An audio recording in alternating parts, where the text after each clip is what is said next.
현재 미 국무부에서 한국도 대만 방어와 관여되어 있다는 취지의 발언이 나와 논란이 되고 있습니다.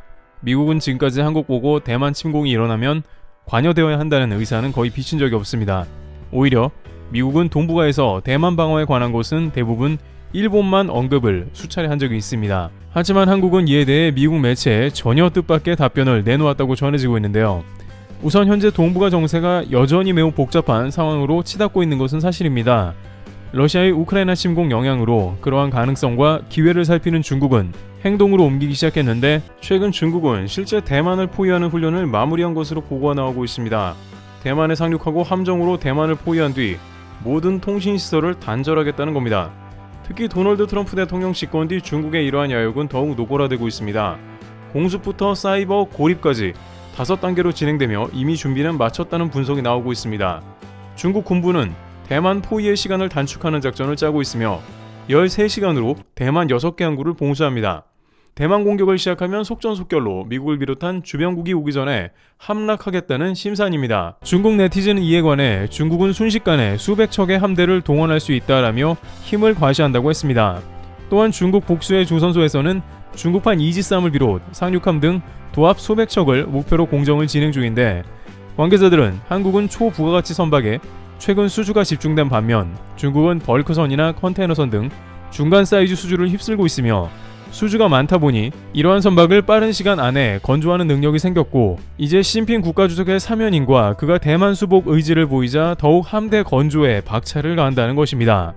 다만 중국은 목표가 설정되면 일단 만들고 보자는 식이기 때문에 성능도 떨어지고 지나치다면서 이러한 것이 중국 해군의 질적 향상과는 직접적으로 연결되는 것은 의문이라는 의견도 제기했습니다.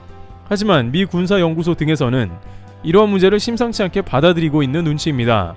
미 군사연구 싱크탱크 등에서는 미국의 재래식 자원을 투입 시 약 80%의 전력을 쏟아부어야 대만전에서 승리할 수 있다면서 중국의 해군과 군사력이 전반적으로 크게 성장했다고 평가합니다. 또한 세계 3위권이라는 일본 해군의 군사력보다도 중국이 앞선다는 평가를 이미 수년 전부터 내놓습니다. 중국과 일본과 영토 분쟁 중인 센카쿠 열도에 중국이 상륙하면 일본은 순식간에 점령당한다는 시나리오입니다. 그러다 보니 이렇게 중국이 최근 해군 팽창을 하는 모습은 미국에 있어 매우 주목해봐야 하는 장면인 것이죠.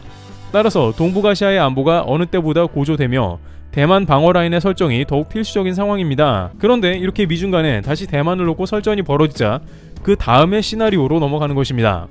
미 언론 CNN 등은 대만이 침공되면 미국은 당장 주변 병력을 대만에 배치할 것으로 판단했던 것입니다. 당장 괌은 미국령이니 당연히 관여되며 한국과 일본의 주둔된 병력이 곧바로 움직일 수 있을 것입니다. 여기서 앞서 미국은 대만과 가까운 일본 남서부 지방의 자위대를 보급 부대로 활용하고 싶어 했습니다. 따라서 미 국방부는 당연히 일본에서 보급 부대 정도는 자위대를 통해서 지원할 것으로 예상했으며, 이에 관련 회의를 하자고 일본에 제안했습니다만 일본 지자체는 이에 관해 회의를 거부해버렸습니다.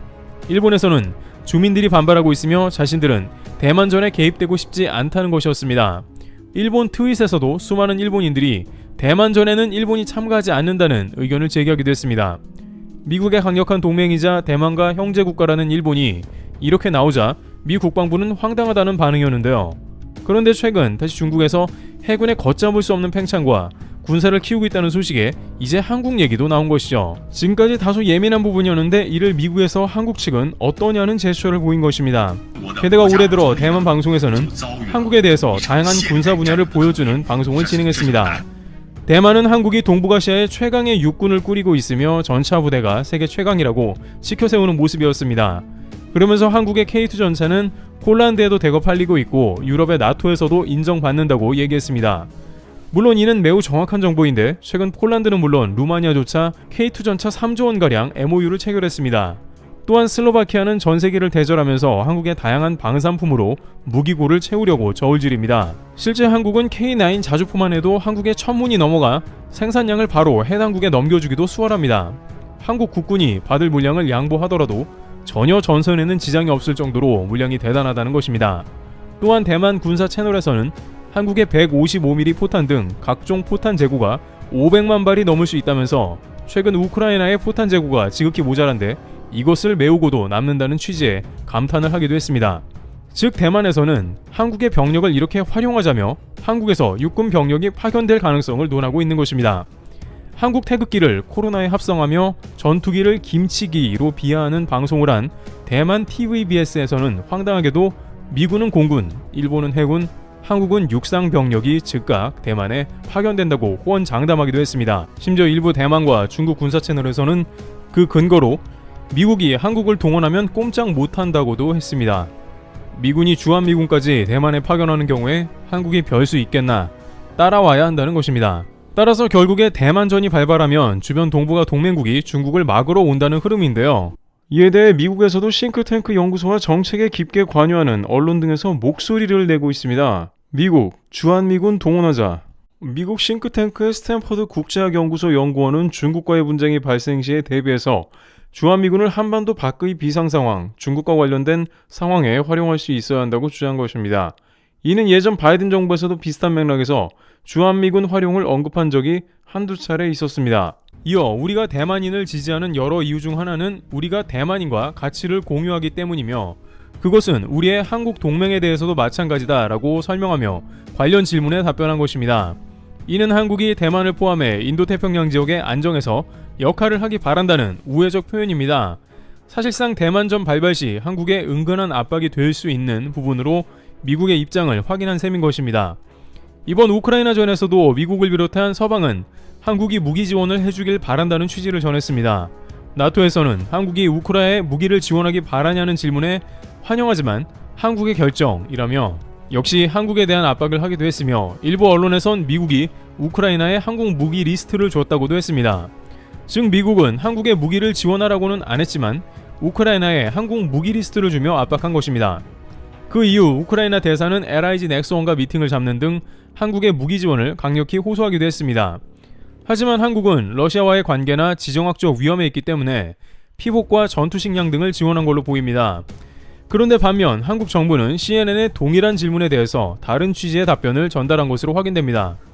역시 중국이 대만을 공격할 경우 미국의 대만 방어를 지원할 것이냐는 질문을 받았는데 한국 정부는 만약 중국이 대만을 공격한다면 북한 역시도 도발할 가능성이 매우 높다라면서 대한민국에서는 강력한 한미동맹을 바탕으로 북한 도발에 대응하는 것이 최우선 과제가 될 것이라 밝혔습니다.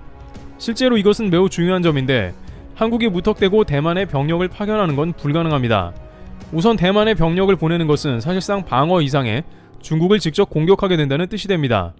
그렇게 되면 이제 북한은 물론이고 러시아까지 관련되어 한국이 역으로 공격을 당하게 될 수 있습니다. 한국의 방어체계는 비상사태로 진입하게 될 것이고 북한 도발 징후를 가장 먼저 살펴야 할 것입니다.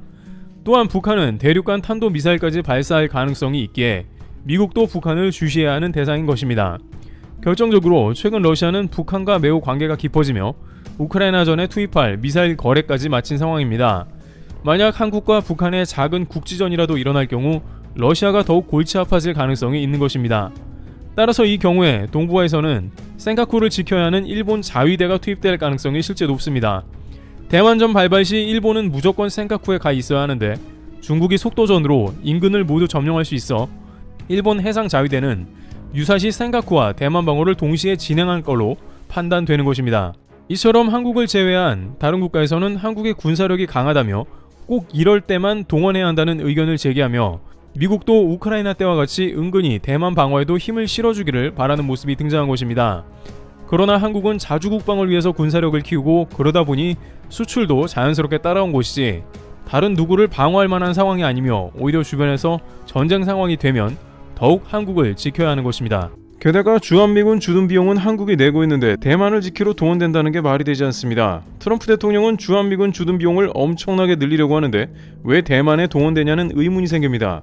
대한민국은 그 어떤 국가보다도 자주국방에 힘써왔으며 주한미군과 함께 훈련해왔습니다. 이제 미국은 한국의 핵 역량과 같은 근본적으로 한국을 지킬 수 있는 답안지를 제시해야 할 것입니다. 대한민국의 안보가 잘 지켜지길 바라며 여기서 잠시 구독자분들을 위한 전하는 말씀 드리겠습니다. 나이가 들어가시는 부모님이 하루가 다르게 점점 다른 모습을 보이실 때 안타까운데요. 특히 깜빡깜빡 무엇을 잘 잊으시는 모습은 세월의 무상함을 느끼게 합니다. 좀 더 위중한 병세로 발전하지 않을까 걱정되는 게 사실이고 본인조차 그런 증상을 겪기도 하는데요. 이는 뇌 인지력에 관한 문제라고 하는데 포스파티딜세린은 뇌 건강을 위한 성분이며 뇌 세포막을 구성하는 중요한 요소라 하네요. 그런데 이는 뇌 기능을 유지하며 인지력 개선에 필수 성분이지만 체내에서 합성되지 않게 별도의 섭취가 필요하며 포스파티 딜세린을 섭취 시 노화 인지력 개선에 도움을 줄 수 있습니다. 실제 65세에서 78세를 대상으로 한 실험에서 12주 후 인지력 개선이 나온 것이 확인되었습니다. 따라서 이에 도움 줄 만한 건강식품이 출시되었는데 그 과정은 매우 어려웠다고 하는데요. 포스파티 딜세린 425g을 얻기 위해서 대두 100kg을 추출해야 하는 과정을 거쳤으며 이를 위해 미국산 프리미엄 대두 원료를 선별하여 80%의 순도 제품을 만들었습니다. 오늘 소개해드리는 파마코 브레인 PS는 하루 섭취량 100%를 충족하는 제품이며 돌싱폼앤 미우새 등 국내 지상파 방송에도 홍보되고 홈쇼핑에서도 완판되는 등 인기리 판매 중이라고 합니다. 구독자분들 본인의 뇌 건강을 위해서나 부모님, 지인들을 위해 좋은 선물이 될 것 같습니다. 후기에 부모님을 위해 선물했다가 효과가 좋았다며 꾸준히 계속 주문한 분도 계시고 저희 역시 주변 분들에게 선물해 드렸더니 매우 만족해 하셨습니다. 피레블튜브 구독자 특별 프로모션 가격으로 일주일만 진행하며 하루 한 포로 평생을 지켜내세요. 한 박스를 구매하면 한 박스를 더 드리는 1+1 특별가 구매는 아래 고정 댓글의 링크를 통해 부탁드리겠습니다. 피레블튜브였습니다. 감사합니다.